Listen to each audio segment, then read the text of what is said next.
So for the 10 people out there that watch my videos and own a Swiss SIG P210, and for the 0 of you out there that actually shoot it enough to where this applies to you, you should know that the hammer strut is designed in such a way that you'll eventually end up wearing a hole in the frame. So that's where this little stainless cylinder comes in. This is the titular Schlagfederstangen-Mutter, which we're going to be making today. It replaces the jam nut on the bottom of the hammer strut and spreads the wear out over 2 contact patches on the thicker sides of the mainspring housing. By the way, there's this great video from a guy on YouTube called Gunter Schmidtke where he talks about P210 trigger adjustment. It's an excellent video and he makes a hilarious joke about how much this little part costs, which you should go watch the video for if nothing else. I shit you not, this little thing cost me like $50 because it was like 28 francs to begin with, and there's a clue. I bought it from a Swiss website, so the shipping was like another 20 francs or something, and the conversion is a little over 1 to 1, so it ended up costing me like $50 for this tiny little thing. Well, I recently bought another P210, and since that cost me all the money I had left in my piggy bank after paying my fucking taxes, I figured I'd just make one since buying another one was out of the question. The only really specific tools you're going to need is an M3 by 0.5mm tap and a number 39 drill. I'm using a 1/4 inch piece of brass rod and I'm going to turn the diameter down to 211 thousandths, which is what I mic'd the commercial Schlagfederstangen-Mutter at.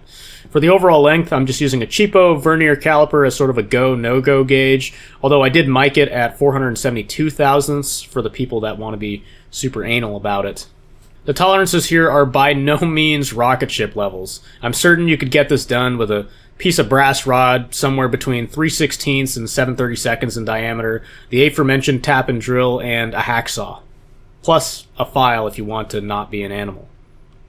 Anyway, I chucked it up on the lathe, and I'm going to try to do this whole process in a single setup with a single parting and grooving tool because I'm lazy. So I square up my parting tool just using a 1-2-3 block between the face of the chuck and the tool holder, and then center the tool by eye. Then I remember this thing that's important, which is called the order of operations. If you're going to do this, you should probably do the hardest thing first. And by that, I mean you should probably drill the cross hole before you do anything else, because drilling a cross hole on a round piece is one of the easiest things to mess up. So I Sharpie it up, mark out the overall length with my vernier calipers, then divide that in half to mark out a center line. Mr. P210 has a great video on drilling cross holes, and one of the methods he teaches is to file a small flat, then center punch where you want the hole to go to ensure that the tip of your drill doesn't wander as soon as you start the hole. Then you just square up your drill in 2 different planes by eye and just go at it. Unfortunately, I was blocking the camera for most of this because I was trying really hard to observe the point of the drill from both angles as I started the hole. You could use a drill press, but for my purposes a hand drill and the human eyeball was plenty accurate. So after some patience, I drilled my cross hole and it came out pretty square. Next, I start actually turning the piece. I start by facing it off to make sure my tool is centered. By the way, this is the first time I've run this lathe in about 8 months, so I've completely forgotten everything and I have no idea what I'm doing, and yes, that is rust on my tool post. After facing, I start turning down the diameter, and naturally I get a ton of chatter because this is a long, thin rod with technically a ton of stick out. The general rule of thumb is you don't want more than 3 times the diameter in length sticking out unsupported, otherwise you tend to get chatter. By the way, thank you Blondie Hacks for teaching me almost everything I know about the lathe. I decide to press on through the chatter, reducing the diameter very slowly because I started this whole process really wanting to nail that 0.211 diameter.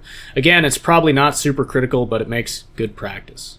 After turning it down, I go to tap the hole metric 3 by 0.5, and here you see this little ratcheting tap wrench come in super handy. I honestly thought this thing was kind of a gimmick when I bought it, but it actually came in clutch here because I didn't think to leave myself more room to tap this thing. But I guess I could have just used a regular open-ended wrench on the end of the tap, but I think that would have been more annoying and harder to center because, as you see, to make sure I'm tapping it straight, I'm just going back and forth and making sure it's square in both planes. Brass is super easy to cut, and it doesn't take long at all to tap, especially with this ratcheting tap wrench. After that, I go back in with a file and file out that recessed center portion just because I think it looks cool, but its purpose is so the upper nut plunger piece can butt up into it. Again, you could totally omit this step and literally just drill and tap a hole in a piece of brass rod and be done with it. Now it's time to part the piece off, and fighting a ton of chatter while I do it. I think this parting tool was way too thick for this piece. I should have used a much thinner blade.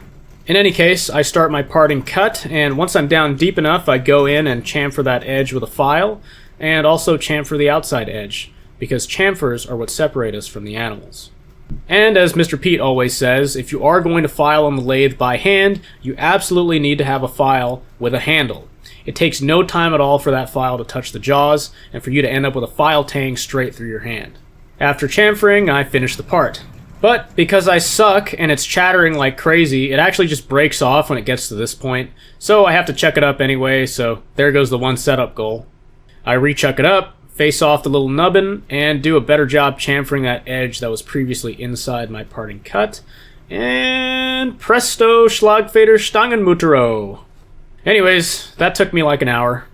If I weren't such a terrible, nasty hobby machinist, it could probably be done in under a half hour.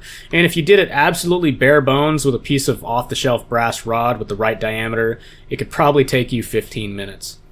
Maybe I need to start making these industrially for all the poor souls out there with the same brain disorder as I do that compels them to buy these ridiculous Swiss pistols with their stupidly expensive parts. Thanks for watching. Yes, I know, kind of an underwhelming first actual video to come back from my 8th month hiatus. I've been super busy and hopefully the shorts are keeping you entertained enough. I've got a more on-topic video coming up soon, more in the format of my regular long-form videos.